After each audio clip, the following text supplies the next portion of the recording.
essa foto que está ali, ela nos fala não apenas da figura física do Jesus de Nazaré, mas do Cristo, ou do ungido, ou do Messias, que viveu em toda a plenitude nele.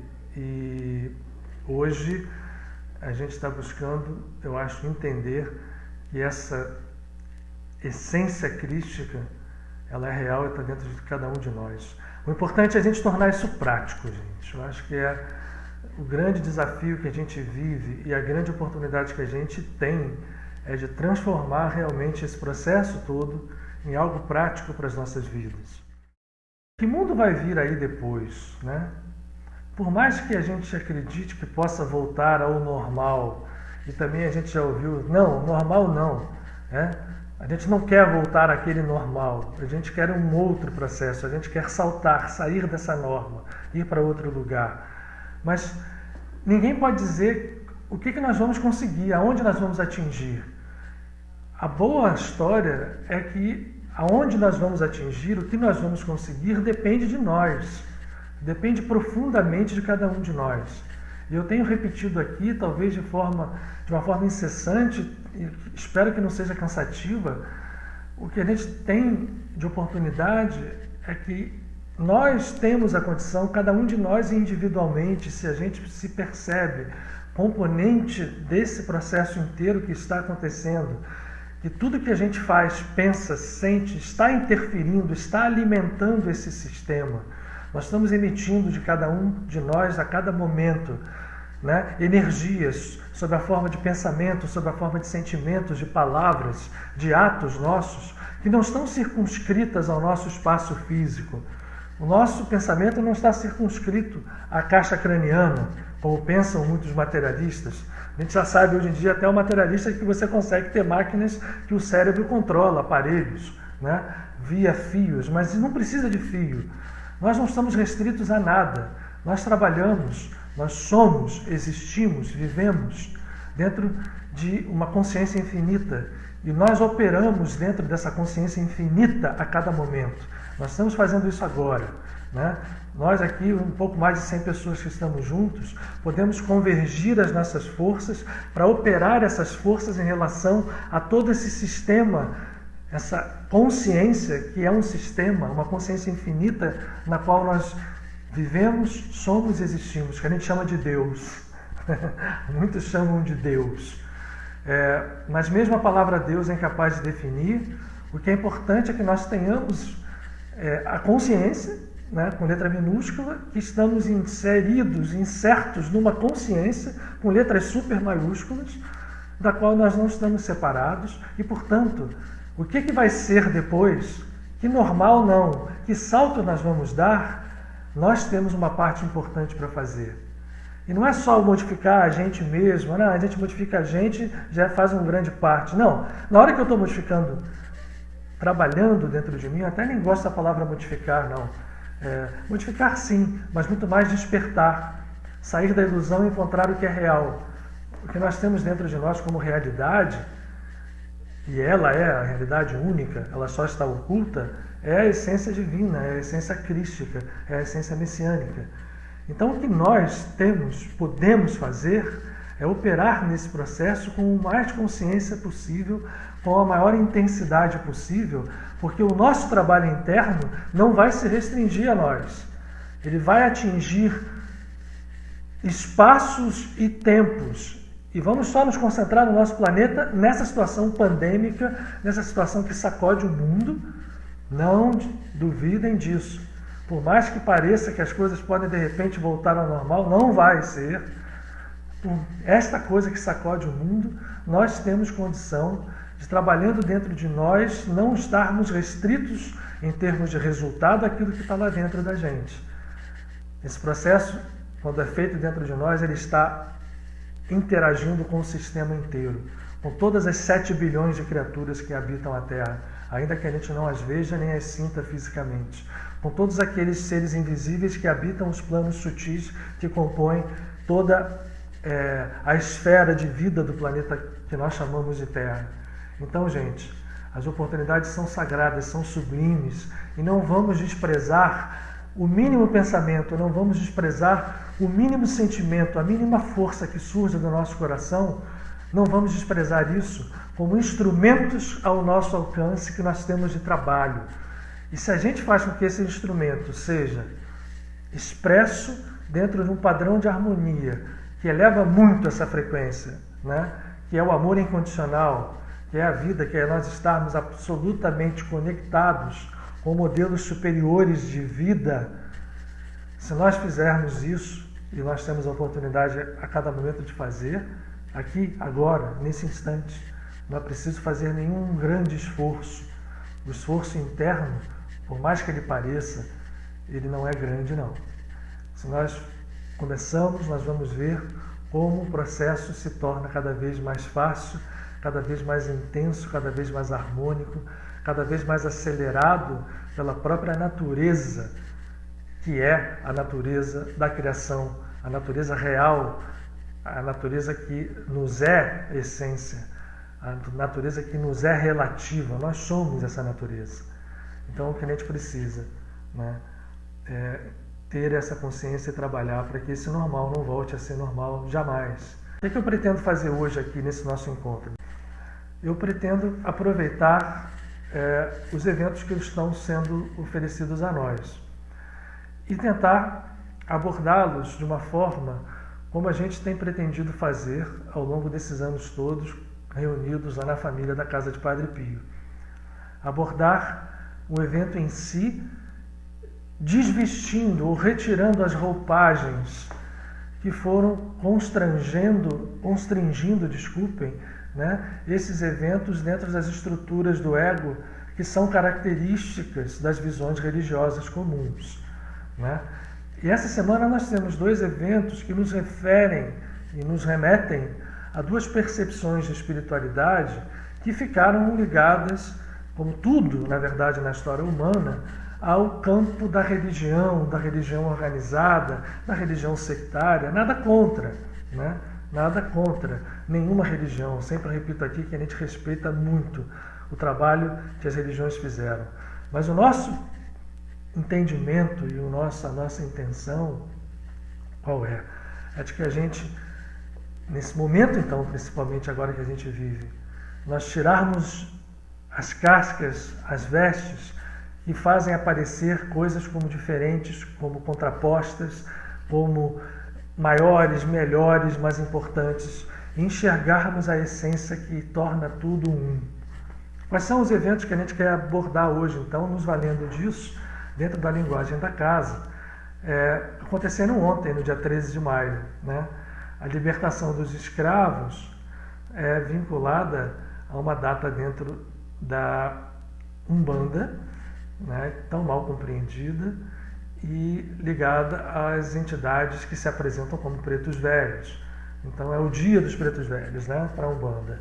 Mas também foi no dia 13 de maio, em 1917, que houve um evento que marcou profundamente o século XX, acontecido em Portugal, e eu tenho às vezes falado na Casa de Padre Pio, né, sobre esse evento, e a ideia aqui é tirar o viés religioso, não é porque é católico ou protestante, porque com os pretos velhos também a ideia é isso. Religioso no sentido não da espiritualidade, é tirar o viés da percepção de uma linguagem religiosa que faz com que a gente perca, eu acho, o melhor do fruto, né?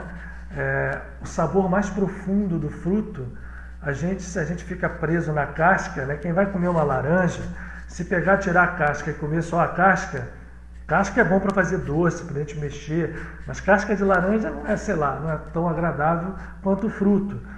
E assim é com todas as coisas, né? Então eu quero abordar esses dois eventos dentro dessa visão de tentar entender, junto com vocês, o que a gente pode tirar disso como lição prática também, porque eu vou repetir também o que eu falo sempre, né?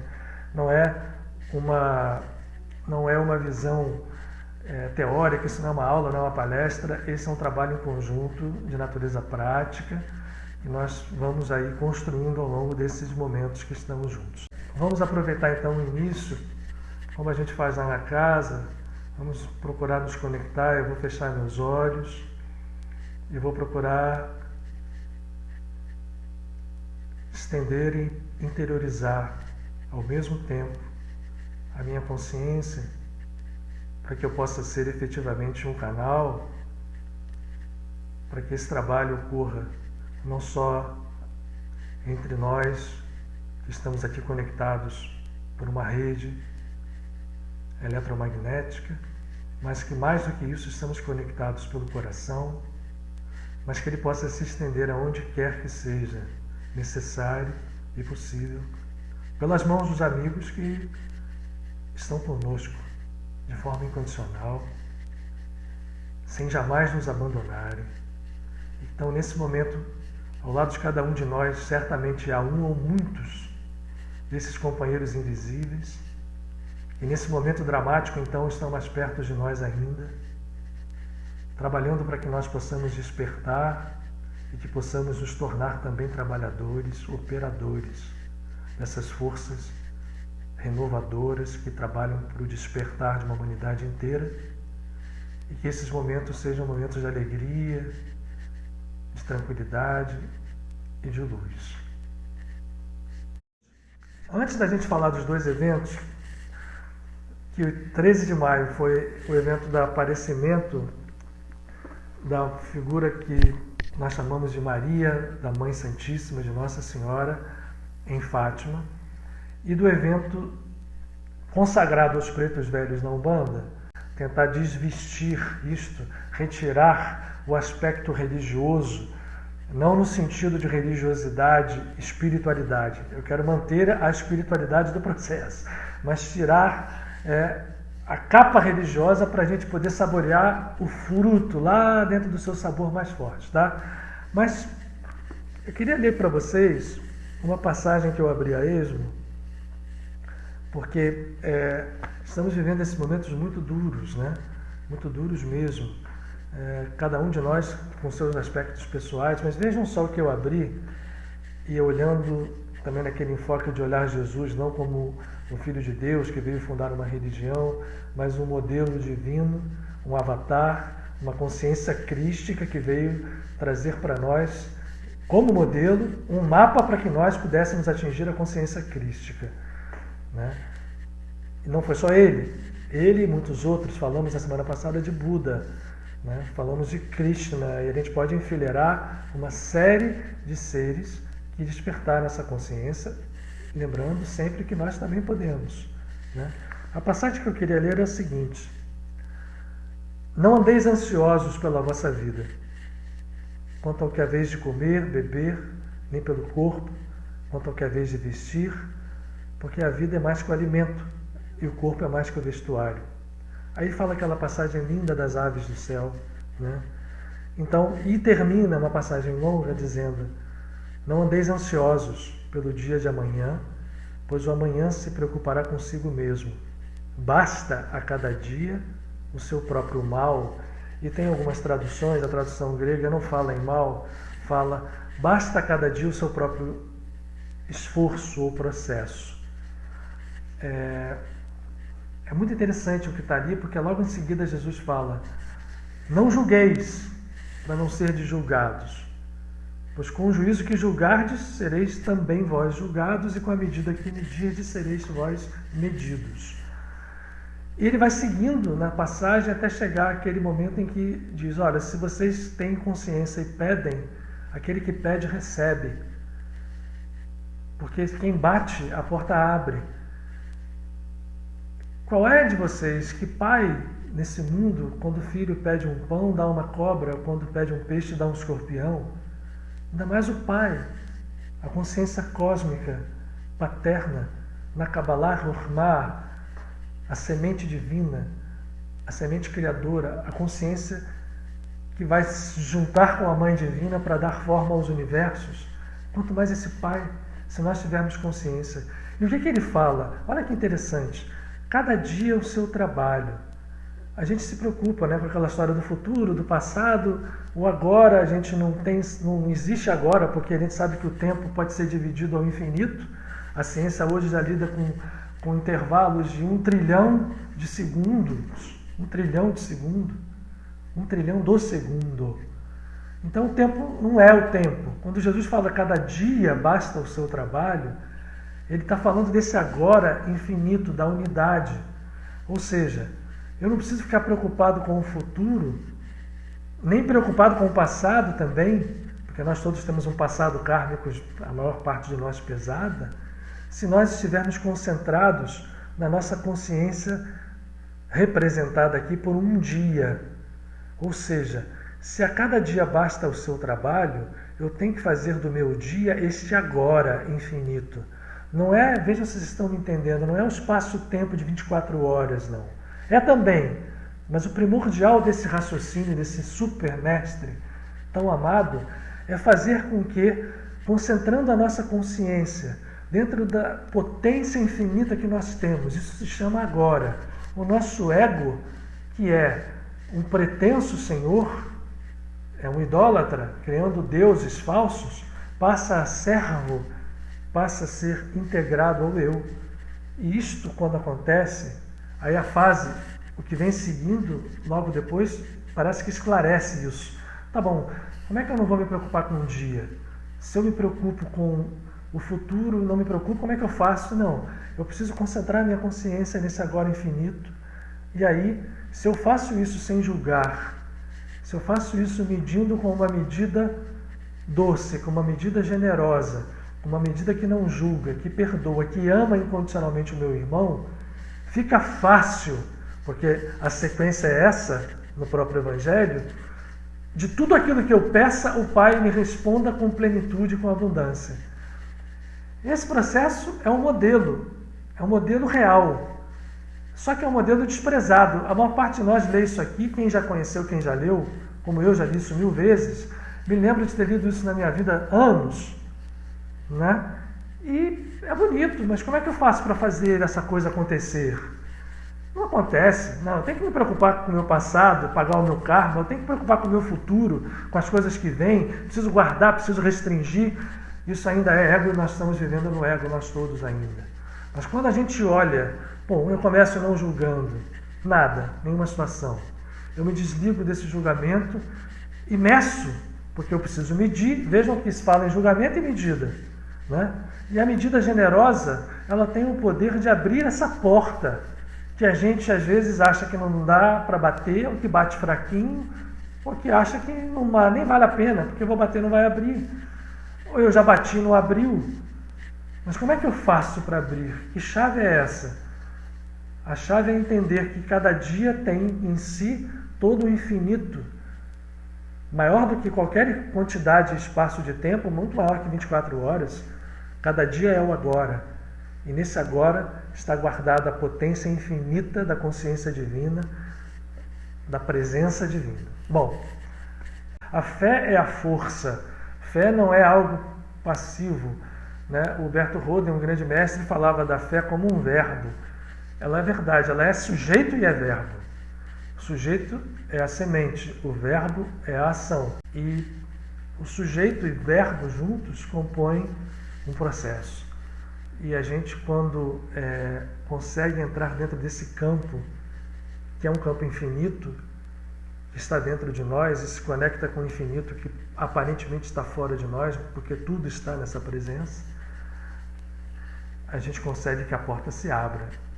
E abrir a porta de verdade é quando a gente não está julgando, quando a gente não está medindo com medidas que vão, porque o bumerangue volta, a gente está na lei do karma, né?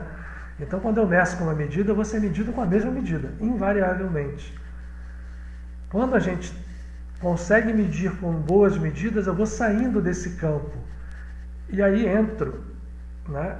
Entro dentro de um campo de infinitude, que é algo que só experimentando que a gente vai saber, né? Ele experimentou, outros santos de todas as religiões experimentaram. Muita gente que nem é conhecida como santo experimenta. Por que a gente não pode experimentar também? Esse é o convite que a gente recebe e é a partir daí, do entendimento disso e da aplicação disso na nossa vida de forma prática, que a gente consegue superar todos os nossos problemas. Curar, no sentido amplo dessa palavra, curar tudo, curar inclusive a doença social que nós estamos vivendo. E cada um de nós é responsável por essa cura. O movimento que nós fizermos dentro de nós, expresso nos nossos atos, né, numa coerência completa, uma coerência absoluta entre aquilo que vai lá dentro e aquilo que está fora, é um fator de cura e nós estamos sendo curados e nos transformando em curadores. O que acontece no dia 13 de maio, lá na Cova da Iria, num lugar ermo de Portugal, numa vila de pastores, num país que era inexpressivo no concerto político do mundo, né? Era 1917, estava havendo ali o final da Primeira Guerra Mundial, uma guerra que a gente já falou aqui, né, que ela trouxe muita coisa que não foi aproveitada, aliás, falada pela própria figura que apareceu, né, a gente vai falar disso. E foi tal a crueldade com os vencidos que gerou uma resposta brutal também, que foi a origem do nazismo, né, essa brutalidade, essa coisa que acontece. Mas antes disso teve vários movimentos que eram para sacudir a humanidade, né? Nós estamos precisando de outros movimentos, chegou um agora. Será que a gente precisará de outros tantos ainda? Bom, lá nesse lugar ermo, no dia 13 de maio de 1917, ao meio-dia, em ponto, 3 pastores, a mais velha tinha 9 anos para 10, o outro menino 9 e a menina a outra 7, a mais nova, a Jacinta, a Lúcia e o Francisco, têm uma visão que depois vai se desdobrar essa visão. Não vou contar a história para vocês aqui, eu acho que vocês todos conhecem bem essa história, né? Ela vai se desdobrar durante 6 meses seguidos. Mas o que eu quero ressaltar aqui, lembrando, porque tem muita gente entrando, não é o aspecto católico, no sentido da gente, porque é bonito, é louvável, mas eu queria mostrar algumas coisas que, ao meu entender, estão ocultas ali como ensinamentos, que é essa figura venerada por todos nós, Miriam de Nazaré, que foi mãe física desse mestre, Yoshua Bar Yosef, alguém que nasceu e desencarnou na sua vida física dentro do judaísmo, né? Essa figura, ela aparece talvez no fenômeno mais contundente que tem acontecido no século XX. Esse fenômeno é tão contundente, eu vou saltar um pouquinho, que tem correntes, né, como por exemplo a do Trigueirinho, que acredita que o que aconteceu ali foi um fenômeno conduzido por seres extraterrestres. Não estou dizendo que seja isso, mas até porque não existe mais... boa noite, gente, estamos boa noite chegando agora. Mas é um fenômeno tão contundente, tão parecido, muito parecido, sem a contundência, foi o de Joana d'Arc, crianças, né, que têm uma visão e que vão relatando fatos de coisas que eles vão ouvindo daquela figura, que são fatos expressivos até hoje, para o entendimento de espiritualidade não restrita, e aí vai o que a gente quer ressaltar, ao catolicismo. Apesar de ter ocorrido dentro de um ambiente profundamente cristão católico, né, Nossa Senhora do Rosário, né, nesse ambiente cristão católico, a gente pode, tirando a casca, sem nenhum critério de julgamento ou de dizer que a casca é ruim, quando a gente quer comer o fruto mesmo, a gente tira, porque a casca geralmente não tem o melhor sabor, a gente tem que ir lá no cerne do fruto. É uma beleza absurda. Eu particularmente tenho uma devoção pessoal, respeito ao catolicismo, não me considero ligado a religião nenhuma, nem mesmo ao espiritismo, porque eu acho que as religiões são veneráveis, mas elas já cumpriram o seu papel dentro da história humana. Hoje são tempos de espiritualidade e não de religiões, né? É preciso que nós encontremos a espiritualidade dentro de cada um. E todas as religiões têm linguagens, todas, que podem ser utilizadas no entendimento de uma espiritualidade comum, que una tudo. Não é ecumenismo. Ecumenismo, a gente mantém a mesma religião e elas se entendem, não se bicam, não se destroem, é uma evolução, é um entendimento que é um Deus, mas cada um fica com a sua religião. O que a gente está buscando aqui é espiritualidade no sentido de entender que cada religião tem uma linguagem, essa linguagem, se ela for decupada, ela vai se traduzir numa linguagem comum. Paramahansa Yogananda falava muito disso. E essa linguagem comum transcende as estruturas religiosas. É isso que a gente está falando e é assim que eu quero enfocar Fátima. Eu tenho uma devoção muito grande por esse evento, porque eu acho que ali realmente foi marcado um processo vibratório para a humanidade muito forte, que vale e continua vibrando em luz até hoje. Primeiro que Portugal, ainda que seja um país, naquela época muito mais ainda inexpressivo no concerto, né? Ele nem as guerras ficavam ali afastando.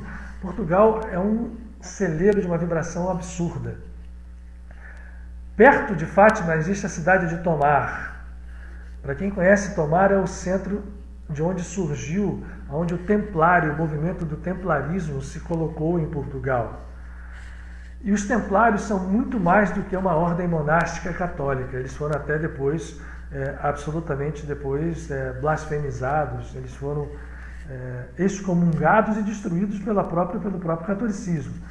Os templários são da ordem profunda que surgiu como um movimento de busca dessa espiritualidade. Tanto que eles foram acusados porque os templários foram eles que foram a Jerusalém a mando de um santo católico, São Bernardo de Claraval, Bernard de Clairvaux, para buscar isso aqui, ó. Eu não sei se vai aparecer, deve aparecer ao contrário para vocês, está aparecendo ao contrário. Zohar, né? Eles foram buscar o Zohar em Jerusalém. Eram 8 templários, falar uma ordem monástica de guerra, tal. Eram 8 pessoas. Eu não sei guerrear contra quê. Foram lá em Jerusalém, se estabeleceram lá e trouxeram um material de profunda espiritualidade para o Ocidente. E Portugal foi berço dos templários, e em Portugal Tomar, que fica a 20 quilômetros de onde Nossa Senhora, vou usar o termo, Maria, apareceu em Fátima.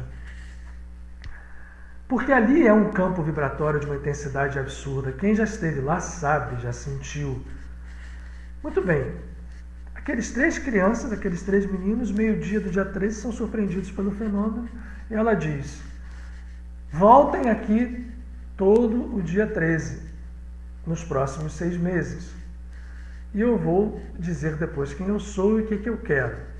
Mas ela começa a dar algumas instruções que, se a gente tira do contexto sectário, a gente vai vendo que beleza de ensinamentos, que modelos de espiritualidade estão ali.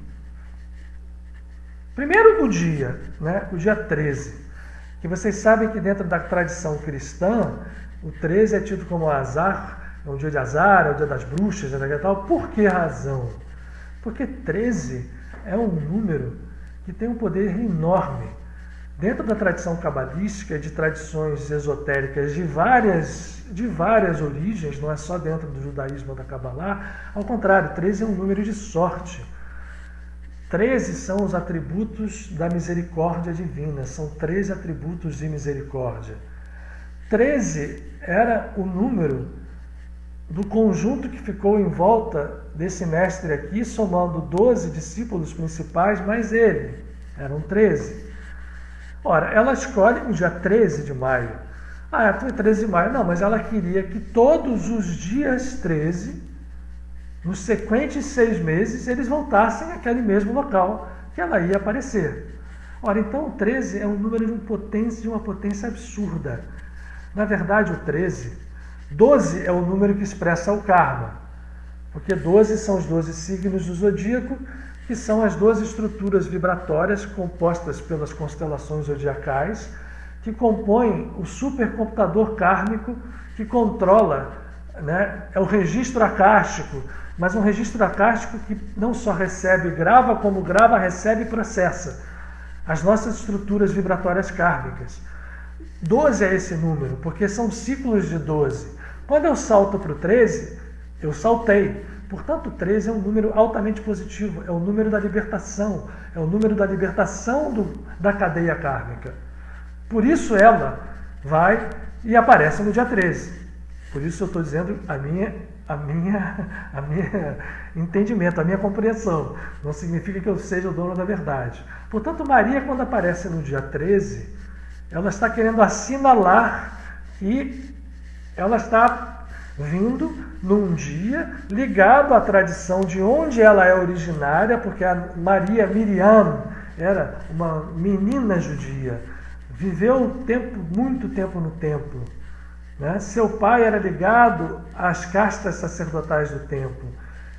Quem vê o cântico do Magnificat no Evangelho de Lucas é o cântico de uma moça judia. Então, vamos tirar judaísmo, vamos tirar cristianismo, vamos tirar essas capas e vamos entender a espiritualidade. Ela traz o dia 13 porque 13 tem uma frequência vibratória específica e propícia para libertações kármicas. Porque ela vem falar disso. Ela vem falar àquelas crianças que parecem representar assim, para quem que eu vou falar? Para um sábio? Para um cientista? Não, para 3 crianças. 3 crianças simples. 3 crianças com todas as estruturas de criança. Quem conhece Jacinta, por exemplo, era uma menina arrelienta, como dizia minha avó, grudada, apegada, briguenta. Vai aparecer a personalidade profunda de Jacinta depois das visões. Lúcia já era mais ponderada, viveu até os 93, quase 95 anos. Né? Francisco, um outro, mas eram 3 crianças. Lembrando também o seu filho ao dizer: aquele que tem que receber a verdade, receba sempre como criança. Com o que, gente? Com a pureza, não com o julgamento, não com a vaidade do que eu sei, que eu sou, que eu faço, que eu aconteço, que eu já sou espiritualizado, já sou desperto. Ninguém é. Nós aqui não. Mas somos como crianças, a gente recebe com aquela pureza. Então ela veio falar para 3 crianças pequenas e veio falar num dia 13. Ora, e marca o dia 13. 13 de maio, 13 de junho até 13 de outubro. Aí o que ela começa a dizer? Orem, rezem o terço. A linguagem é católica, puros de coração. Isso mesmo. A linguagem é católica. Mas o terço é um instrumento de trabalho poderosíssimo que não está restrito ao catolicismo. Porque a oração possui vários estágios. De uma oração que trabalha com movimentos de processo que vão se tornando progressivos, como é a repetição, por exemplo, de um terço. Por exemplo, os hindus fazem os malas, né? Fazendo o mantra, repetindo 108 vezes. Ora, é o mesmo conceito que é utilizado para o terço. Isto quando feito... Se a pessoa rezar o terço, né? A Jacinta, que eu falei dela, no primeiro momento, quando Nossa Senhora apareceu, reze o terço. Eles iam para lá, eles eram pastores, né? Então eles continuaram pastoreando esses 6 meses as coisas da família. Vamos rezar o terço. Então ela rezava assim: Ave Maria, Maria, Maria, Maria, Maria, Maria, 10. Para ir rápido. Né? Então, ela não, porque ela tinha tanta pureza que até essa Ave Maria dela era muito poderosa. Mas quando você faz, usando como mantra, né, que a gente falou aqui, você repete um mantra 108 vezes, você reza um terço. Quando você faz isso com concentração, com kavaná, na linguagem hebraica, você ativa estruturas vibratórias muito poderosas. Aí ela diz e fala: rezem o terço todos os dias. Para quê? Para que vocês sirvam como reparação, para que isto de vocês, e ela fala também do sacrifício, para eles se sacrificarem. Né? É profundo isso, porque pode parecer uma coisa de auto-sacrifício, masoquismo, não é o ideal, mas olhado num nível muito profundo, isso é muito profundo. O que ela está falando ali? Isso que eu quero levar a gente a pensar juntos. Quando vocês rezam o terço, rezem pela alma dos pecadores, que estão desgovernados, que estão construindo um futuro muito ruim para o mundo, porque estão desconectados da divindade. Isso ela chama de pecadores, ela usa uma linguagem católica, não podia ser diferente. Nós estamos decupando essa linguagem aqui. Ora, rezem o terço, para que vocês 3 rezando disparem uma força, e esta força seja capaz de aliviar, de reparar, de despertar aquelas pessoas que estão dormindo, que estão pecadas, separadas, estão desconectadas. E quando ela pede que eles façam isso, ela está dizendo uma coisa para eles. E isso vai ao encontro de que muitas vezes fica rígido em outras visões religiosas. cada um só é que pode cuidar da sua vida. Ninguém pode fazer nada por ninguém, o teu destino é o teu karma é o teu. Se você não se modificar, ninguém se modifica por você. Isto é verdade. É preciso que a gente faça. Mas no momento em que a gente entende unidade como essência de tudo que é criado, se eu sou um, se nós somos 285 pessoas nesse momento e somos um, nós orarmos uns pelos outros vai funcionar. E não é só funcionar em termos superficiais. É funcionar em termos reais, profundos. O que ela pede? Façam isso para que as almas não vão para o inferno. E há um momento em que ela diz algo que vai contradizer o dogmatismo católico inteiro, para que elas sejam liberadas do inferno. Ora, quando ela está dizendo isso, na minha visão, eu quero vir no dia 13 para dizer que o esforço de oração, o esforço de intercessão, o esforço de fazer com que o outro e você sejam um, e a minha intensidade de oração possa mudar o karma do outro, isso é possível. Ora, nós estamos num tempo que a gente não precisa mais acreditar que os destinos são presos e lineares, grudados, gravados em estruturas determinísticas. É possível sempre saltar. Ela vem num dia 13 para dizer: pastores, façam um sacrifício, como alguém escreveu bem aí, que é o sacrifício, rezando e orando para que o coração divino caia e o que é o pecado do mundo, as pessoas desfeitas, separadas, né, desconectadas, sejam reintegradas. E aí ela vai repetindo esse processo ao longo dos 6 meses, mostrando para eles. No primeiro dia ela faz uma coisa fantástica que 3 crianças não poderiam jamais descrever. Ela estende a mão e do coração dela sai uma luz, e o Francisco descreve que eles entraram num êxtase nessa luz tão profunda. Isso é um samadhi, gente, isso é um satori, isso é um nirvana. E eles viram Deus, eles perderam completamente a noção deles mesmos, se integraram com aquela senhora que estava ali, com o amor que ela passava, com a cura que ela passava, e ficaram completamente tomados por um êxtase de amor infinito. Aquelas 3 crianças experimentaram aquilo que muitos místicos e muitos religiosos quiseram e não conseguiram, a experiência do divino. E ali eles partem para um processo em que ela vai mostrando, ela podia curar pessoas. E ela diz, eles pedem, pode falar, porque o que mais pediam era cura, né? As crianças ficaram cheias de papel, com gente pedindo cura, e ela dizia, fulano eu curo, essa não dá para curar ainda. Porque ela conhecia as estruturas kármicas, mas ela repetia, se vocês rezarem, se as pessoas rezarem, a gente consegue com que mude. Porque se não acontecer isso, aí ela faz uma primeira profecia, mas ela dá uma chance. Se vocês fizerem essa oração, se as pessoas também fizerem, se as pessoas se integrarem a um processo, entendendo que o trabalho interno, sob a forma de oração, e nesse evento especificamente era o terço, mas qualquer trabalho de oração, em qualquer nível, em qualquer linguagem espiritual, e muito mais ainda quando agregado à meditação, e naquele momento ela não podia falar muito claramente em meditação, porque não era para o cristianismo isso muito claro, como é hoje, mas ela de uma certa forma fala a eles para que eles façam orações silenciosas, que à noite, depois de rezar, que eles se entreguem profundamente. É uma meditação. Este processo, ele não é um processo que é bonito, que é simplesmente que o que a gente pede, Deus responde. Ela está deixando claro ali que esse é um processo de um trabalho que é realizado pela alma, pela criatura que reza, com a sua natureza divina em conjunto com o Criador universal, com aquele que ele é transcendente a nós, mas ele está absolutamente imanente dentro de cada um de nós. E ela dizendo isso, ela fala, no momento que vocês fizerem isso, vocês poderão salvar o mundo de uma guerra pior, que infelizmente não aconteceu.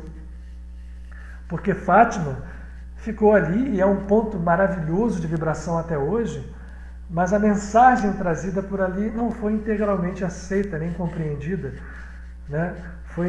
E ainda é hoje alvo de desconfiança. As crianças sofreram, né? A penúltima, na verdade a antepenúltima, a aparição de agosto nem se dá no local porque elas foram levadas e presas em Ourém por 2 dias. Ela vai se dar no dia 15, não no dia 13. E fora, vai se dar lá em Valinhos, no lugar onde as crianças viviam, em Aljustrel, e não na Cova da Iria. Mas ela disse, se vocês não orarem, virá uma guerra pior do que essa. Infelizmente veio. O que a gente está falando aqui hoje? Vamos trazer agora um pouquinho para o dia de hoje. Gente, nós estamos em meio a um processo, né, que todo mundo sabe, desafiador. Já são 60 dias aqui no Brasil, pelo menos, mas no mundo inteiro desde o ano passado, em que as coisas estão sendo trazidas, botando muita coisa para fora. O que nós temos que fazer, gente? Nosso trabalho é um trabalho interno. Esse trabalho interno não é interno só. Tudo que a gente fizer dentro, a gente vai estar fazendo fora. Toda a vibração que eu conseguir fazer surgir na forma de luz, pela via da oração, pela via da meditação, pela via do trabalho interior, de não julgar, de amar incondicionalmente, de transformar a minha palavra do dia a dia numa palavra que não julga, numa palavra que mede com generosidade. Eu estou curando não só a mim, eu estou curando ao mundo, literalmente ao mundo. Então, é responsabilidade realmente nossa. E a mensagem de Fátima vale sim para hoje, porque aquilo que ela pediu aos pastores de evitar uma guerra pior, serve para nós. Imagine o seguinte, ok, tudo bem, deu um jeito, acharam uma vacina, as pessoas, né, conseguiu-se daqui a um tempo sair desta pandemia. Mas se não mudou, o processo kármico continua agindo. O que ela veio fazer?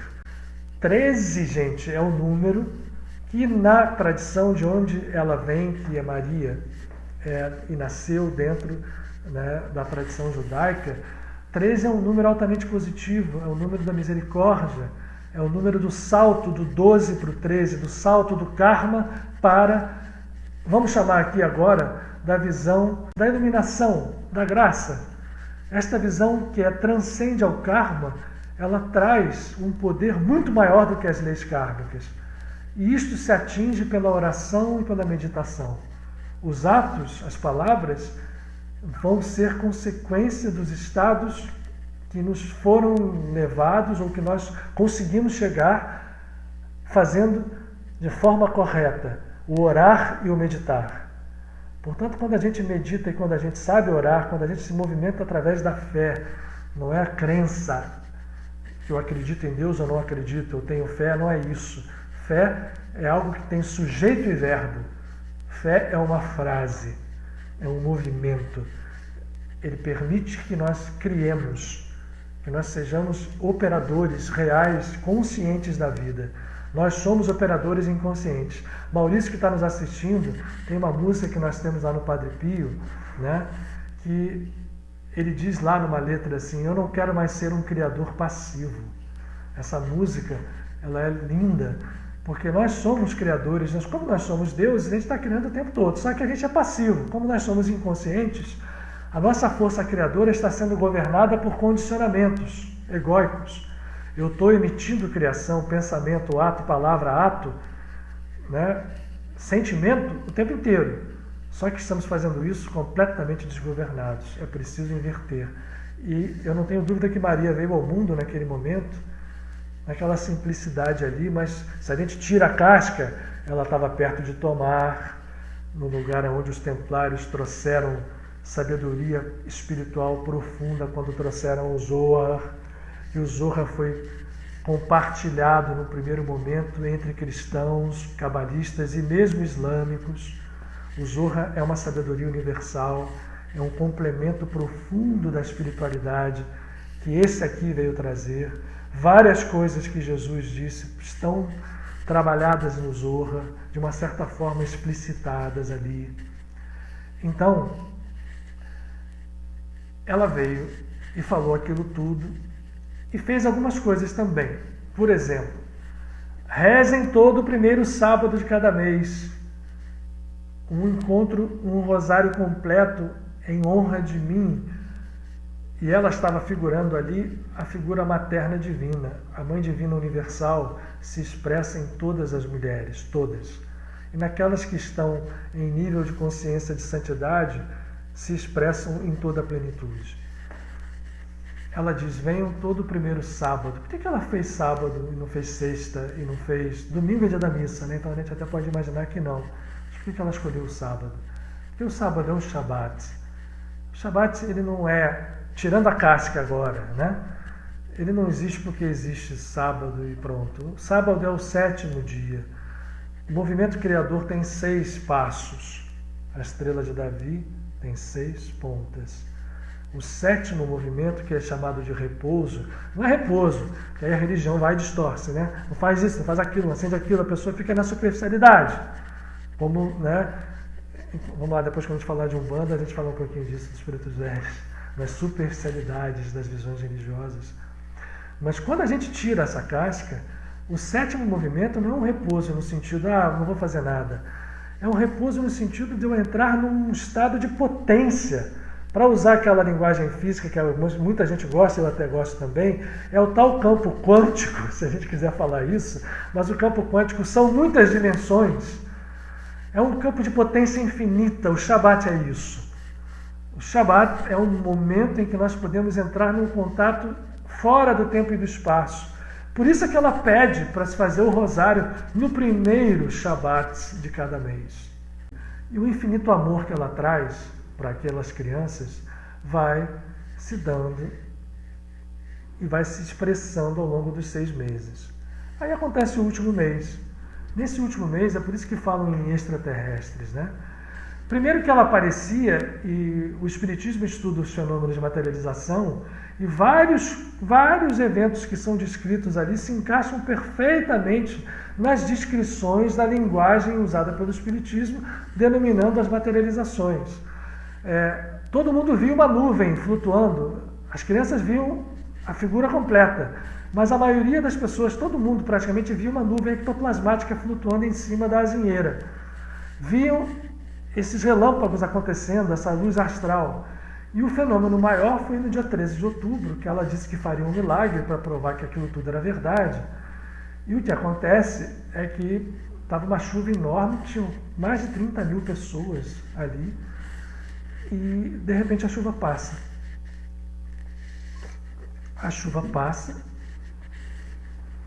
abre o sol, ela estava ali aparecendo, conversando com as crianças, e a Lúcia diz, olha o sol. E na projeção do sol, não foi o sol, né? Não foi o astro sol que se aproximou da Terra. Gente, é lógico que não, né? A gente não acredita em terra plana aqui. Mas numa projeção sobre a figura do sol, criou-se um fenômeno físico de um esplendor absoluto, e aquele fenômeno começou a gerar e se movimentar no céu. Ora, por isso se fala que poderia ser uma nave, poderia ser, independente se for o que seja, né? Porque essa figura, Maria e todas as figuras santificadas têm contato e vivem, transitam em outras esferas, em outros planetas, em outros universos, não tenha dúvida, né? Então, claro, eles têm tecnologia muito maior do que a nossa, né? Nenhum anjo está lá tocando harpa, né? Os mundos espirituais são mundos em que há evolução que para nós a gente nem entende, né? Então, aquele fenômeno foi um fenômeno altamente controlado, e apareceu a projeção da figura de José, né? O pai de Jesus, apareceram várias figuras vistas por todos. E quando acabou o fenômeno, as pessoas estavam completamente secas e estavam com as suas roupas, elas batiam assim na roupa e saía luzes, reflexos coloridos, como se fosse de arco-íris. Isso a gente já viu nos nossos trabalhos de materialização acontecerem, tanto no Frei Luís quanto no Padre Pio, que são potências eletromagnéticas, subfótons que estão ali, né, vinculadas às estruturas vibratórias que servem para os fenômenos, que se materializam e ficam ali. Então olha que beleza de fenômeno, gente. E se a gente tira essa capa religiosa, no sentido, não precisa nem tirar, porque só você ser católico e fazer a devoção está ótimo, maravilha. Mas é preciso entender o que foi pedido. foi dito ali, olha, façam esse movimento, vocês vão primeiro limpar o karma de muita gente, olha que beleza, não é só o de vocês. Vocês vão ser canais para a limpeza kármica e a salvação de muita gente. Então fica demonstrado que quando a gente entende a unidade, a gente pode sim se tornar um canal de salvação, de transformação, de despertar para outros. Porque segundo Suzuki, eu falei isso na semana passada, não há outros, há um só. Nós somos todos um. Isso é uma verdade. Tem que ser entendida, tem que ser trazida para a nossa vida, ainda que a gente viva no mundo, ainda que a gente viva na diversidade do mundo, nós temos que ter o conceito e a consciência da unidade dentro de nós. Ela vem mostrar isso. E ela diz às crianças, façam isso. E vocês depois vão comigo para o céu. E ela aparece várias vezes. Depois, não só a própria Lúcia. E nesse último dia, ela diz, então, com toda clareza, que se for feito isso, não haverá uma outra guerra. Infelizmente, essa outra guerra houve. E tirando para hoje, né, que é dia 14 de maio de 2020, 103 anos depois, em que depois dessa aparição houve uma guerra como ela previu, houve todo um movimento que podia parecer que o mundo estava querendo ir para frente, e de repente vem o avassalador egoísmo do capitalismo financeiro para transformar o mundo numa divisão brutal de desigualdade. A gente está precisando despertar, e nós somos capazes de fazer esse trabalho, nós somos agentes desse trabalho. Então era isso que eu queria falar para vocês em relação a esse evento do dia 13 de maio. Agora vamos falar do outro, né, da Umbanda, que ontem foi o dia consagrado aos pretos velhos. E que coisa muito mal complicada e mal entendida que é a Umbanda, gente. Nossa Senhora. Principalmente, e é uma pena, né? Dentro de um lugar em que ela poderia ter se aninhado e poderia ter surgido ali um casamento maravilhoso, que é o espiritismo oficial. Muita gente não sabe a história da Umbanda e é interessante para nós todos. Até porque é forte, a Umbanda é sagrada, gente. É mais sagrada, muito mais do que as pessoas pensam.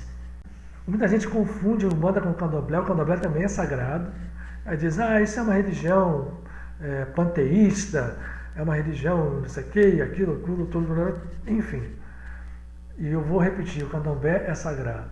A Umbanda não sendo o Candomblé, de onde que ela vem? A raiz dela é lá nessas tradições espirituais, todas, né?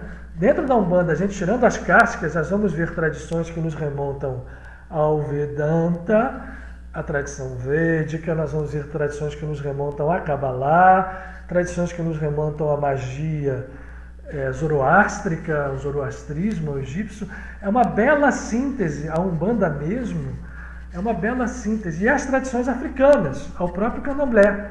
Porque quem olha o Candomblé, e quem olha o Candomblé dentro da sua visão esotérica ou profunda, vai ver ali toda a cosmogonia que é relacionada à cosmogonia universal. A gente pode fazer pontes de ligação entre a tradição espiritual do Candomblé e as tradições espirituais, repito, da Kabbalah, do budismo, enfim, de tudo. Porque da tradição védica, né, da tradição espiritual do Egito, gente, hoje já está no tempo da gente ver isso, né? Sair fora do sectarismo. A raiz da Umbanda é essa. Inclusive a palavra Umbanda, mas como é que ela surge? Como é que ela bota o pé aqui no mundo? Ora, o Espiritismo surge, né, como ele é constituído, a pesquisa dos fenômenos não é restrita ao Kardec, tá? Kardec faz o trabalho dele de codificação, ele codifica, né, aquele material todo de fenomenologia, e tem um trabalho fantástico, maravilhoso. Aquilo é constituído daquela forma e no Brasil ele cresce e se transforma em algo que a gente vê hoje, o Espiritismo aqui. Mas a Umbanda, quando ela bota o pé, ela põe o pé na materialidade do mundo, porque o Espiritismo, que já estava no Brasil desde os meados do século XIX, tinha sido muito perseguido e Esta perseguição levou o espiritismo a uma defesa. Qual era a defesa? Só pode ser espírita quem é formado, quem é alfabetizado, quem é doutor, quem é isso, quem é aquilo, para mostrar que eu não sou feiticeiro, né? Que eu estou comunicando com os mortos, por isso, por aquilo outro. Ora, e aí? O espiritismo ficou afastado de uma grande parcela da população. A Umbanda não é que ela surge ali, mas ela vai ficar pontuada num evento que vocês todos já sabem, que em 1917, e eu tenho aqui, ó, gente, esse quarto aqui que eu estou saindo fora, vocês estão vendo aqui, a minha avó era uma dessas médiums originais lá, no início do século XX. Um desses médiums, chamado Zélio, o Zélio era um menino, e ele é tomado por uma paralisia, por um fenômeno que um dia levam ele num centro espírita. E nesse centro espírita, né, dizendo que ele ia ser curado ali, vem uma entidade que se apresenta na forma de um caboclo. E as pessoas, primeiro vem um preto velho, e aí os médiuns do centro tentam doutrinar. Zélio Moraes, é isso mesmo. Obrigado, Trajano. Esse preto velho, que era pai Antônio, se tenta ser doutrinado, e ele diz assim: por que você fica me doutrinando? Né? E o caboclo também, insatisfeito: por que você está me doutrinando? E aí tem um médico que fala assim: mas eu estou olhando para você, não estou vendo nem nada que você está dizendo. Você está dizendo que você é um índio, que é um caboclo? Eu estou vendo um jesuíta. Ele fala: pois é, porque vocês adoram a aparência, mas nós viemos aqui exatamente para mostrar que a espiritualidade não se faz de aparência, e que o amor e a presença divina são para todos. E a partir de amanhã, na casa desse aparelho aqui, nós vamos começar um movimento que vai se chamar de Umbanda. As pessoas falam que era assim, a Umbanda, né? Umbanda.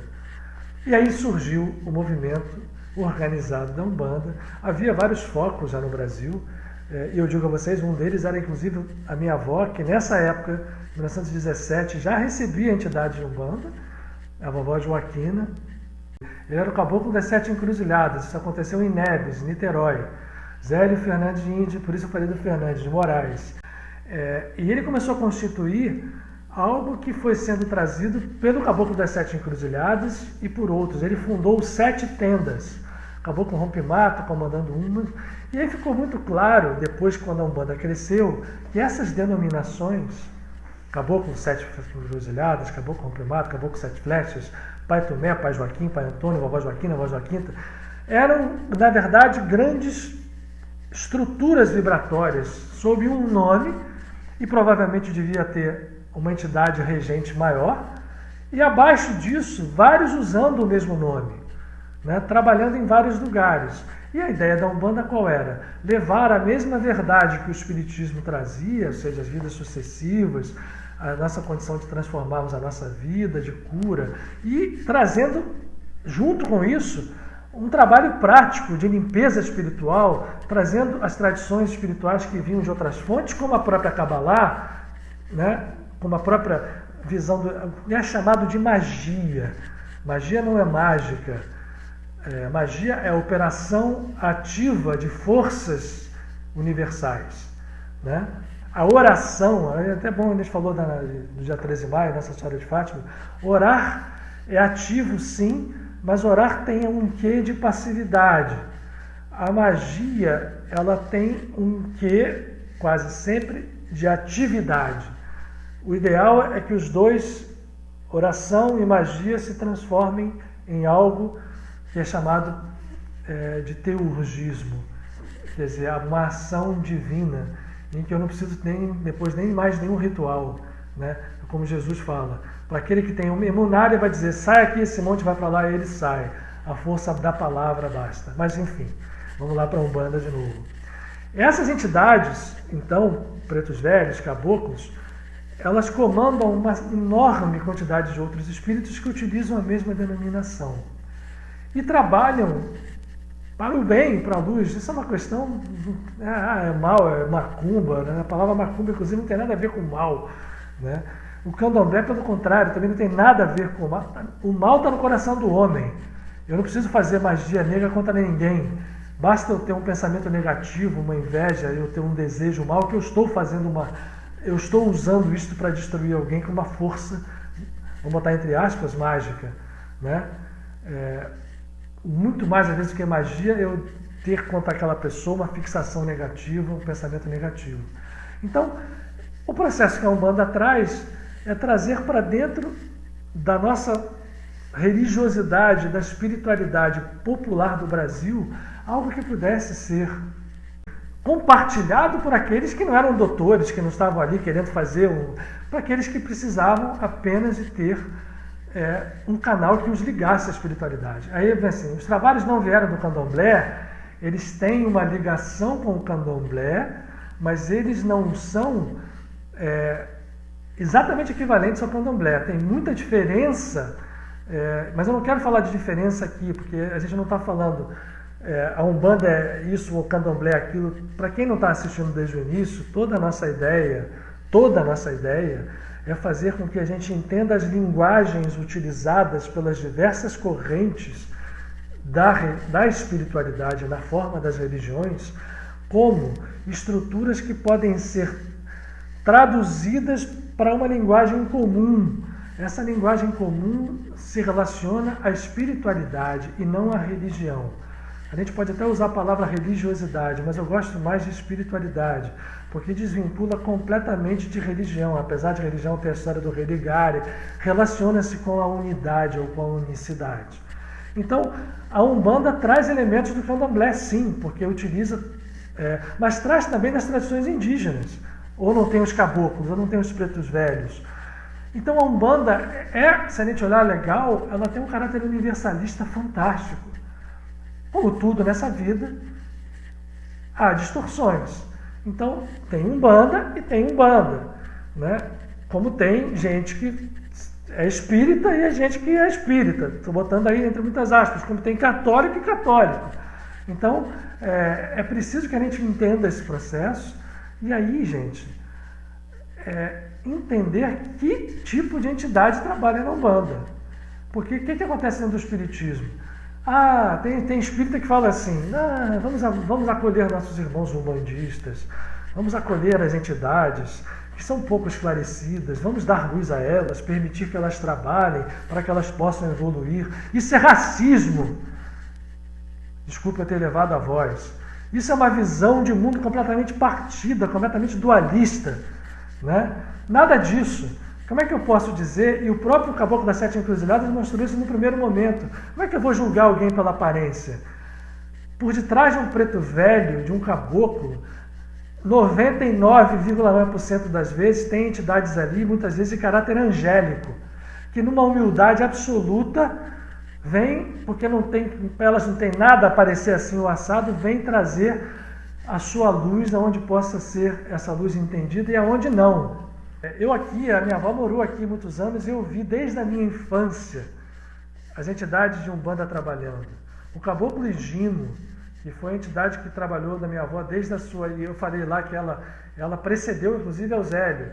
Ela veio, meus bisavós eram portugueses, vindo de Portugal. O meu bisavô inclusive era um contador, vieram para São Paulo para ele trabalhar na Fundação Álvares Penteado. E aí, no meio de uma família portuguesa que não tinha nada a ver com o Brasil, de repente começa a baixar numa criança de 8 anos, que era minha avó, Caboclo Preto Velho, a vovó Joaquina, a vovó Jacinta, e o Caboclo Higino, que foi o meu primeiro guru, me deu.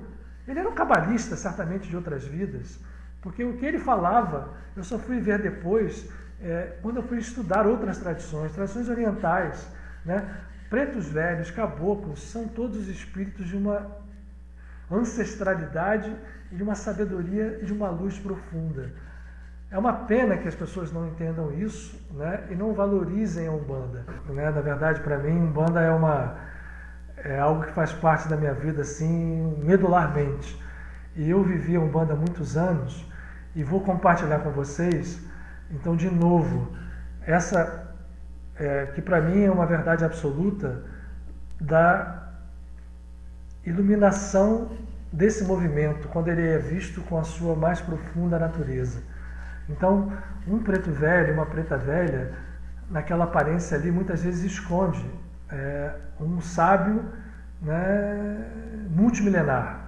na maior parte das vezes. E quando um espírita diz que vamos ter sim um preto velho ali para poder ajudar ele a evoluir, isso é racismo. Isso não é bondade nem caridade, né? Ainda hoje, infelizmente, os espíritas rechaçam essas entidades e elas trazem uma sabedoria ancestral. A Umbanda é uma sabedoria sagrada. Eu vou repetir para as pessoas que não estavam conversando ainda com a gente. Eles trazem espiritualidade ligadas a tradições do Egito, da Índia, da Kabbalah, né? Se a gente olha, e eu tive essa oportunidade, eu convivi aqui nesse quarto, na fazenda da minha avó, essa médium fantástica Judite, né? Com essas entidades que me ensinaram coisas que eu fui depois aprender só quando fui estudar, né? Quando eu fui estudar Kabbalah, eu vi quanto Caboclo Gino falava de Kabbalah. Pai Tomé falava de coisas que a gente vai ver dentro da tradição da magia egípcia, e por aí vai, né? Então, gente, eu me considero um privilegiado, porque eu tive a oportunidade de conviver isso par e passo, né, de receber ajuda, de ver esses trabalhos. E depois, no Frei Luiz, quando eu fui para lá, encontrei no Rocha Lima um espírita que era receptivo aos pretos velhos, e foi isso uma das coisas que me fez ficar ali junto do Rocha Lima, né, porque eu não entendia a visão que havia no espiritismo, não é porque eu era espírita, não é que eu não seja, não. Quer dizer, eu tenho uma maior adoração pelo espiritismo, porque o espiritismo mas hoje eu me considero não ligado a nenhuma corrente religiosa, só para quem não me conhece saber disso. Mas esse berço da Umbanda, eu encontrei no Rocha Lima uma ressonância, e eu tive a oportunidade de ver nos trabalhos de materialização, a materialização, por exemplo, de Pai Tomé, do Preto Velho e Pai Tomé, e materializado completamente, com seu cabelinho, né? Então, a gente que eu me considero um privilegiado em ter podido entender isso e ter podido beber nessa fonte de sabedoria com eles, né? Principalmente os pretos velhos. Eu adoro os caboclos. Sete Flechas, por exemplo, é um caboclo que me salvou na vida de muitas coisas, né? Também o vi materializado. Cobra Coral, o vi materializado, ou seja, não só pela mediunidade minha, mas materializado mesmo, né? Lá na Bonuna. E no Padre Pio também, em alguns momentos. Cobra Coral, uma vez materializado, trouxe uma cobra viva, né? Viva, materializada na sua mão, né? A materialização não é uma projeção etérica, não é fantasma Pluft. Todo mundo viu a cobra e ele foi embora e levou essa cobra, né? Entrou de uma dimensão para outra. Você vê a ciência envolvida nisso. Que ciência é essa? Que tecnologia é essa? Então eles dominam. Um ponto de Umbanda, gente, vai olhar os escritos dos cabalistas, vai olhar os gráficos de magia das diversas tradições, e a gente vai entender que o que está acontecendo ali, quando uma entidade traça um ponto, ele está criando um circuito de energia específico que ele dirige para algum tipo de finalidade. E quando é um preto velho, quando é um caboclo, e mesmo quando é um Exu fazendo isso, eles estão dirigindo isso para uma finalidade de cura, uma finalidade de romper padrões vibratórios negativos. A Umbanda é o que nós temos hoje de maior estrutura, junto com outras, é claro, mas é onde nos oferece, quando bem entendida, a maior estrutura para nós lidarmos com as nossas sombras pessoais e as sombras do mundo, né? Então, gente, eu acho que a gente tem que aproveitar muito, né, os ensinamentos que todas as escolas nos trazem. Fica aqui, além da homenagem aos pretos velhos, a visão que eu tenho. Eu não quero impor isso a ninguém. Eu quero só estudar aquela escola porque eu me sinto bem ali. Nada contra, né? Eu sou uma pessoa que, enfim, é uma coisa que me move desde que eu existo nesse mundo. Para mim fica até fácil um pouquinho, fica fácil enxergar. Talvez eu tenha nascido com essa facilidade, por isso eu me ligo tanto ao Paramahansa Yogananda. Entender o que é igual e o quanto é semelhante cada visão de espiritualidade, que não deveriam estar elas separadas nunca, né? Quando a gente vê esses fenômenos, quando vê, por exemplo, Nossa Senhora aparecer em Fátima, o que está na essência, na substância daquilo? Por que ela escolheu o dia 13? Né? Vou voltar lá. 13 é, na visão espiritual da Kabbalah, do judaísmo, a saída do círculo kármico de 12 e o salto para o 13, para a consciência que nos liberta. Por isso ela escolheu os dias 13, escolheu o Shabat para recomendar o rosário. Os umbandistas, né, quando a gente fala com o preto velho, a gente vê muitas vezes ele falar com uma linguagem que remonta a um sábio que conhece tradições espirituais de várias fontes. Então eu vejo que o tempo de hoje, os tempos que nós vivemos hoje à nossa frente, os tempos a que nós somos chamados a compartilhar, são tempo de... aí vou lembrar de um grande, para não dizer que a gente tem nada contra o Espiritismo, Emmanuel, né? São tempos em que a gente precisa entender não só uma regeneração, mas são tempos em que a gente precisa justificar. Tempos de justificação, falava Emmanuel uma vez para o nosso Chico. E aí, para acabar a parte teórica, e a gente fazer a nossa meditação final, o que é, e o que queria dizer, eu acredito, Emmanuel, ao falar tempos de justificação. Lembra da história do justo que eu conto aqui, né? O que é a gente justificar? Não é explicar uma coisa, criar uma explicação, criar algo para a gente fazer que as pessoas entendam. Não. Justo no sentido assim, ó, é tempo da gente colar a nossa natureza aparentemente separada com a essência divina. Ó, a minha mão aqui, ó, não tá porque vocês estão vendo, né? Mas se eu puser assim, vocês podem achar que tem uma mão só. Nós nascemos com duas mãos, mas entendendo que elas unidas, quando elas se transformam em uma só, quando elas se entrelaçam, quando elas fazem mudras, quando a divindade se expressa na unidade, a gente consegue saltar por sobre todas as nossas, enfim, deficiências, aquilo que nos separou. Nós estamos em pecado, ou seja, cortados, não, mas pensando estar cortados da natureza divina, e a gente se justifica. O tempo é de justificação, de se ajustar, de se aderir, de se unir, fazer com que nós e o Pai e Mãe cósmico sejamos um só. Isso é possível, isso é desejável, isso é alcançável. Nós precisamos fazer isso. A gente não deve perder uma oportunidade sagrada como essa que nós estamos vivendo, com toda a dor que ela traz e tem trazido, né? É possível que a gente supere essa dor, e nós temos todo o material para isso.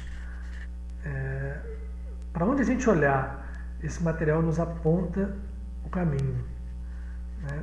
Os caminhos são infinitos, a montanha é a mesma, e essa montanha é a consciência divina. Se nós subirmos por essa face, para aquela outra, né, para falar de alpinismo, eu vou me lembrar aqui de Santa Teresinha, porque tem alpinista que gosta, né, de subir a parede vertical para ter mais esforço. É uma questão de decisão. Mas Santa Teresinha, que era uma mística profunda, a quem eu adoro, tenho um respeito absurdo, ela descobriu um caminho das pequenas coisas. Olha só que, né, na época lá que apareceu em Fátima, tinha em volta uma série de... Olha o século XX, que maravilha, gente. Fátima foi em 1917, né? Mas ali, encarnados ali em volta, estava os grandes mestres da Kabbalah, que traduziram, trouxeram o Zohar mais para perto de nós, como Ravi Ashlag. Estava encarnado o Padre Pio, estava encarnado Gandhi, estava encarnado Paramahansa Yogananda, estava encarnado Chico Xavier. Olha que isso, gente. É para a gente dizer assim, tem muito caminho, né? Aí a gente pode escolher. Se eu quero subir essa montanha sagrada para encontrar a consciência divina, eu quero subir pela face mais difícil, eu quero apostar para poder, igual o Demóstenes, aquele orador grego, né? Que era gago, e para sair da gagueira ele botava a pedra na boca e ia para frente do mar, lá no mar Egeu, onde batia mais até que a voz dele conseguiu ficar normal. Então ele quis facear a dificuldade. Coisas pequenas nos levam ao alto da montanha também. Então essa montanha tem vários lados. De repente tem uma trilha ali, vamos chamar de caminho das pedras, mais fácil de subir. E não é mal, porque quando chega lá em cima da montanha, gente, Não tem tempo, não tem espaço, não tem quem foi melhor, quem foi maior, tem um. E aí, quando tem um, os nossos julgamentos parciais terminam. Então, se eu subir pelo caminho da face difícil, eu não vou chegar lá melhor do que o outro que subiu por um caminho aparentemente mais fácil. A Teresinha falava, comparava, né? Na época dela, no início do século XX, começou a ter elevador em tudo quanto era prédio, na França e no mundo desenvolvido. Então ela dizia assim, eu comparo esse pequeno caminho da mística de chegar ao amor, pelo amor incondicional, ao elevador. Porque eu não quero subir a escada vai me cansar. Subindo a escada eu posso cair. Se eu for no elevador, e esse elevador for divino, ele vai me levar mais fácil. Claro que é uma figuras são limitadas, mas ela nos fala muito da potencialidade que existe, esse estado interno nosso. Né? O caminho mais fácil é o caminho interno. O caminho mais fácil é o caminho interno. O caminho mais fácil é o caminho da gente buscar lá dentro da gente toda a potência infinita que nós, como seres divinos, trazemos. Nós somos um, gente. Isso é verdade. Isso não é para ficar lendo em livro esotérico, para falar para os outros, né? Para dizer para a gente mesmo, é para a gente realizar, é para tornar real. Vamos fazer a nossa meditação agora, como a gente tem feito. Esse 13 de maio de ontem, né? Vamos pedir com que essa visão da mãe do seu coração sagrado, seja sob a forma de Maria, seja sob a forma de qualquer figura feminina a qual nós tenhamos afinidade. Existem tantas mulheres sagradas, todas são, né? Mas existem tantas que expressaram em tantas tradições, né? Essas figuras matriarcas, né? Ísis, só para me lembrar aqui, todas as figuras da maternidade divina. Vamos pensar nisso, vamos nos entregar nessa meditação e nos entregar a Umbanda, que também é uma visão materna. E os pretos velhos e as pretas velhas são então mais do que todos a figura do pai e da mãe, do avô e da avó, das nossas tradições, da nossa cadeia evolutiva que existe dentro de nós, né? De tudo aquilo que a gente construiu nas nossas vidas anteriores, de tudo aquilo que a gente recebeu como herança dos nossos antepassados. Vamos fechar nesse momento, nós em conjunto, todos nós, os olhos, e eu vou ficar alguns minutos em silêncio, mas eu recomendo que a gente vá só se concentrando na respiração, tornando os nossos movimentos respiratórios ritmados, sentindo a presença que nos conecta coração a coração, nos fazendo nesse momento conscientes da unidade, para que a manifesta força infinita de cura seja uma realidade também agora. E eu fico em silêncio a partir desse momento, por alguns momentos, até que voltemos todos em conjunto com a luz interior acesa pelo amor.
respirar fundo.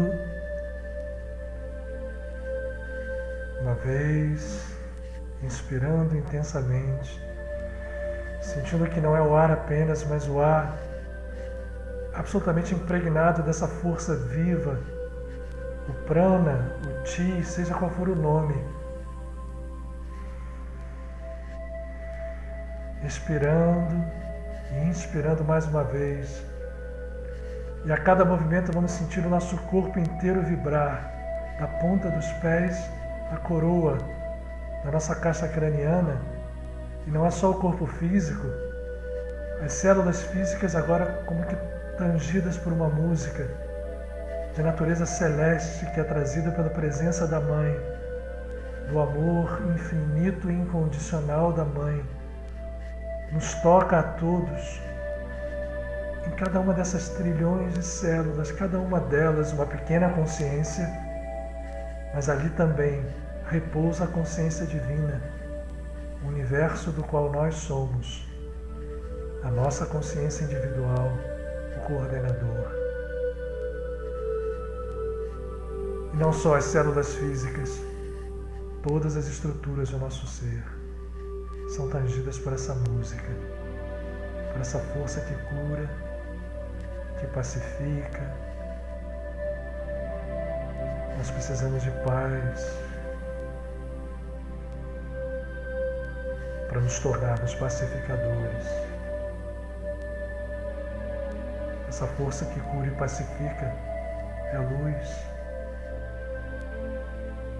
e vai preenchendo todo o nosso ser, cada um dos chakras, e são milhares deles, como afluentes de um rio, transformam todo o nosso corpo, físico, etérico, astral, mental, vinculados ao corpo causal, um único corpo, uma unidade. Essa unidade, no chakra do coração, acende a lâmpada do amor incondicional. O amor incondicional é a expressão maior da alma, do ser, esteja ele sob a aparência de um homem ou de uma mulher que cura. Porque é no coração que a Mãe faz o seu trono. E nós rogamos a Mãe nesse momento.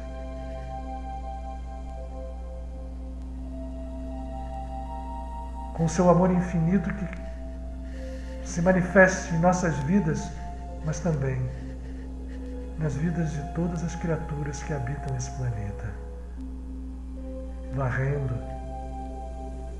a ignorância, varrendo a ilusão que nos faz acreditar separados, que nos faz litigar, conflitar, odiar, temer.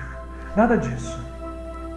Nesse momento, toda esta ilusão se desfaz sob o toque dessa luz, desse amor incondicional. E a força que acende e acende essa luz em nós se expressa em sabedoria viva. Vamos respirar agora novamente, absorvendo essa sabedoria, essa luz, na forma de uma força de cura que está em nós, que se manifesta em nós, mas que nós podemos compartilhar nesse momento. Compartilhar com todos aqueles a quem amamos, com todos aqueles que nos são caros, mas compartilharmos também com aqueles que, se não conhecemos fisicamente, não temos mais dúvida que somos filhos e filhas da mesma paternidade e maternidade cósmicas. Somos um.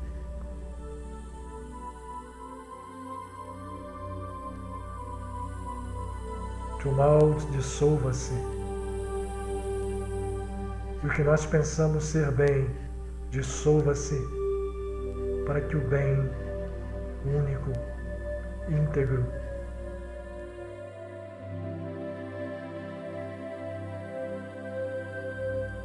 ele sim, a consciência cósmica. Só Deus é bom. Quer dizer, só a unidade é o bem. Que nós sejamos um.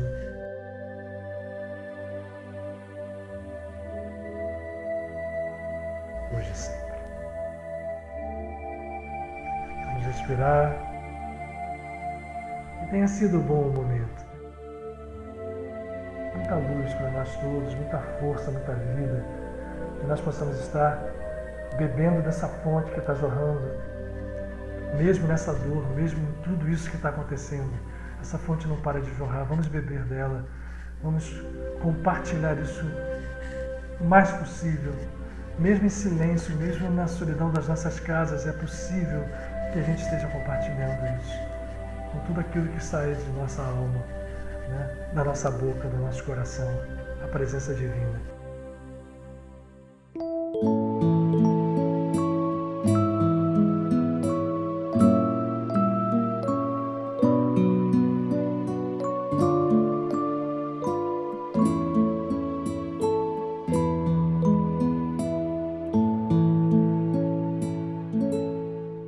E lá vem a barquinha que vem do mar de Lisboa. E lá vem a barquinha que vem do mar de Lisboa. Nossa Senhora vem dentro, Santo Antônio vem na proa, Nossa Senhora vem dentro, Preto Velho vem na proa. E lá vem a barquinha que vem do mar de Lisboa. E lá vem a barquinha que vem do mar de Lisboa. Nossa Senhora vem dentro, Santo Antônio vem na proa, Nossa Senhora vem dentro, Preto Velho vem na proa.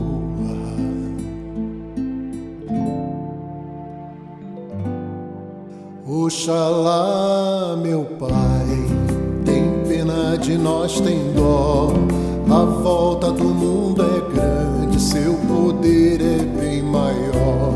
Oxalá, meu Pai, tem pena de nós, tem dó. A volta do mundo é grande, seu poder é bem maior. Bahia, oh África, vem cá, vem nos ajudar. Bahia, oh África, vem cá, vem nos ajudar. Força baiana, força africana, força divina vem nos ajudar. Força baiana, força africana, força divina vem nos ajudar. Bahia, oh África, vem cá, vem nos ajudar. Bahia, oh África, vem cá, vem nos ajudar. Força baiana, força africana, força divina vem nos ajudar. Força baiana, força africana, força força divina vem nos ajudar. Força baiana, força africana, força divina vem nos ajudar. Pai Tomé, bom pastor, preto velho curador, pega a pemba, arrisca o ponto, leva tudo que encontrou.